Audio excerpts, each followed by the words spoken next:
अब आप रोएं, पिटें या चीखें मारें, इलेक्शन तो होगा।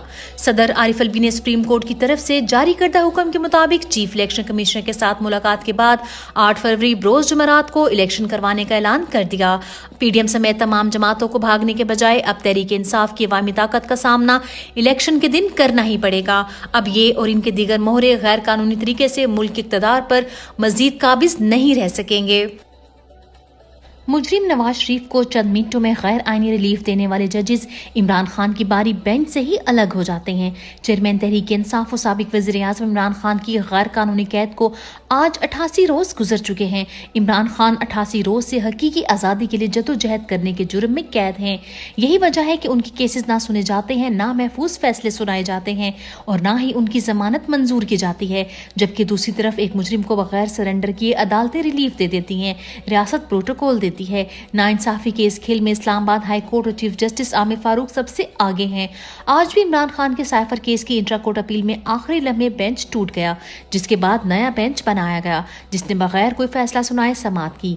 बेंच टूटने पर इमरान खान के वकील सलमान अकरम राजा ने कहा, ये अजीब और अफसोस की बात है।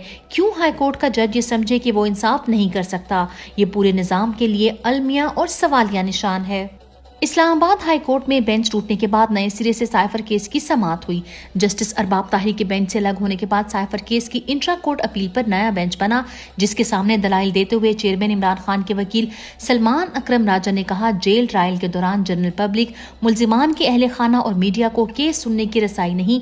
जेल के एक छोटे से कमरे में जेल ट्रायल किया जा रहा है, मुल्जिमान के हकूक को भी देखना है। जस्टिस औरंगजेब ने अटॉर्नी जनरल को मुखातिब करते हुए कहा, आपको ये देखना होगा कि हम 2023 में रह रहे हैं। ये ओपननेस का दौर है, ओपन कोर्ट, ओपन समाज, शफाफियत का तकाजा भी यही है। अगर जेल की सलाखों के पीछे होने वाले ट्रायल में सजा सुना दी जाती है तो इसके क्या असरात होंगे, ये सब चीजें आपको देखना है। अदालत ने तमाम फरीकैन को नोटिस जारी करते हुए समाअत मुलतवी कर दी। इमरान खान जेल में मुश्किलात के बावजूद भी सेहतमंद हैं। चेयरमैन इमरान खान के जाती मौली डॉक्टर फैसल सुल्तान ने स्लो पॉइजन की खबरों के बाद आज उनसे मुलाकात की और तिब्बी मुआयना किया। डॉक्टर फैसल ने मुलाकात के बाद बताया, इमरान खान की सेहत अच्छी है और वो हशाश बशाश हैं। खुशी है कि जहनी और जिस्मानी तौर पर भी सेहतमंद हैं। तिब्बी मुआयने में ऐसी बात महसूस नहीं हुई जिससे अंदाजा हो कि उन्हें स्लो पॉइजन किया गया है। इमरान खान ने खुराक और गजा बारे कोई शिकायत नहीं की, वो सेहतमंद इंसान की तरह महदूद खुराक लेते हैं। इमरान खान ने शौकत खानम अस्पताल के बारे में पूछा, जिस पर उन्हें ब्रीफिंग दे दी गई। इमरान खान का जेल में ए क्लास लेने से इनकार। चेयरमैन इमरान खान के वकील शहराज रांझा ने इमरान खान से मुलाकात के बाद बताया, इमरान खान ने जेल में ए और बी क्लास लेने से इनकार कर दिया। उन्होंने कहा है कि जब तक मेरे कारकुन सी क्लास में हैं, मैं भी सी क्लास में रहूंगा। वकील अली एजाज बटर के मुताबिक इमरान खान साहब ने हिदायत दी है कि पाकिस्तान तहरीक इंसाफ पूरे मुल्क से हर सीट पर इलेक्शन लड़ेगी। कोई भी सीट मुल्क के किसी भी कोने से खाली नहीं छोड़ी जाएगी। शाह महमूद कुरैशी की जेल में तबीयत खराब। पाकिस्तान तहरीक इंसाफ के वाइस चेयरमैन शाह महमूद कुरैशी की अडयाला जेल में तबीयत खराब हो गई, जिसके बाद उनके वकील ने खसूसी अदालत के जज जुल्करनैन अबुल इस्नाद को शाह महमूद कुरैशी को पिम्स अस्पताल मुंतकिल करने और मुख्तलिफ टेस्ट करवाने की दरख्वास्त दी, जो जज ने मंजूर करते हुए शाह महमूद कुरैशी को अस्पताल मुंतकिल करने की इजाजत दे दी। शाह महमूद कुरैशी पिछले कई माह से मुसलसल कैद है। उनका वाहिद जुर्म इमरान खान का साथ देना और साइफर केस में झूठी गवाही ना देना है। खवातीन कैदियों को ज्यादा अरसा कैद रखने के लिए मजीद जाली केसेस बनाए जा रहे हैं। खदीजा शाह को ज्यादा अरसा जेल में रखने के लिए अब घटिया हरबे ढूंढे जा रहे हैं।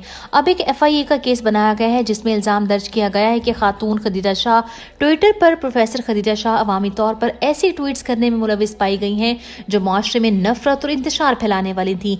जमानत के बावजूद रिहाई न देने पर कल हाई कोर्ट ने भी IG पंजाब को तौहीन अदालत की दरख्वास्त में तलब किया हुआ है। नैब तरमीम के फैसले पर सुप्रीम कोर्ट की खुली तौहीन। सेनेट ने नैब तरमीमी ऑर्डिनेंस में 120 दिन की तौसीक कर दी। निगरान वजीर कानून इरफान असलम ने तौसीक की करारदाद पेश की। PTI की सेनेटर अली जफर ने कहा, सुप्रीम कोर्ट कह चुका है कि नैब ऑर्डिनेंस गैर कानूनी है, जिस पर आजम नजीर तारड़ ने कहा कि आइन ने कानून बनाने का इख्तियार सुप्रीम कोर्ट को नहीं दिया। कानून बनाना पार्लियामान का इख्तियार है। नून लीग और निगरान हुकूमत का ये इकदाम सरीहन सुप्रीम कोर्ट की तौहीन है। پشاور ہائی کورٹ کی تحریک انصاف کو سیاسی سرگرمیوں کی اجازت۔ ترجمان انصاف لائرز فورم میں اشال یوسف زئی نے اپنے ٹویٹ میں کہا، پشاور ہائی کورٹ کے بہادر ججز نے نگران حکومت کو ان کے اوقات اور ذمہ داری یاد دلا دی۔ پاکستان تحریک انصاف کو سیاسی سرگرمیوں کی اجازت دے کر ایک بہترین اور بولڈ فیصلہ جاری کر دیا ہے۔ جب تک ایسے ججز موجود ہیں، پاکستان کو طاقتوروں کے چنگل سے بچانے اور رول آف لا قائم ہونے کی امید قائم رہے گی۔ بیوروکریٹس کی تنخواہوں اور مہارات میں بڑا اضافہ۔ نگران حکومت کی جانب سے مینجمنٹ پوزیشن پر موجود بیوروکریٹس کی مہارات اور تنخواہوں میں اضافہ کر دیا گیا ہے۔ نجی ٹی وی نے وزارت خزانہ کی جانب سے جاری کیے گئے نوٹیفیکیشن کا حوالہ دیتے ہوئے کہا کہ ایم پی 1، 2 اور 3 سکیل کے لیے تنخواہوں اور مہارات میں 45% اضافہ کر دیا گیا ہے۔ ایک طرف غریب عوام بھوک، مہنگائی اور بے روزگاری سے مر رہی ہے، دوسری طرف سرکاری افسران کے لیے اتنی مہارات۔ کیا یہ اضافہ تحریک انصاف پہ ظلم کرنے کا انعام ہے؟ شیور مرغی کے گوشت اور انڈوں کی قیمتوں میں مزید اضافہ۔ لاہور میں برائلر مرغی کے گوشت کی فی کلو قیمت 476 روپے ہو گئی، جبکہ زندہ مرغی فی کلو 370 روپے میں فروخت ہو رہی ہے۔ برائلر مرغی کی تھوک میں فی کلو قیمت 305 روپے ہے، جبکہ فارمی انڈے مہنگے ہو کر 329 روپے فی درجن بک رہے ہیں۔ مہنگائی کے مارے عوام کو بجلی کا ایک اور جھٹکا دینے کی تیاری۔ بجلی 55 پیسے فی یونٹ مزید مہنگی کرنے کی درخواست نیپرا میں جمع کروا دی گئی۔ سینٹرل پاور پرچیزنگ ایجنسی پی پی اے نے فی یونٹ 55 پیسے اضافے کے لیے نیپرا میں درخواست دے دی۔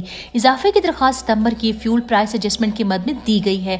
اضافے سے بجلی صارفین پر 8 ارب 37 کروڑ روپے تک اضافی بوجھ پڑے گا۔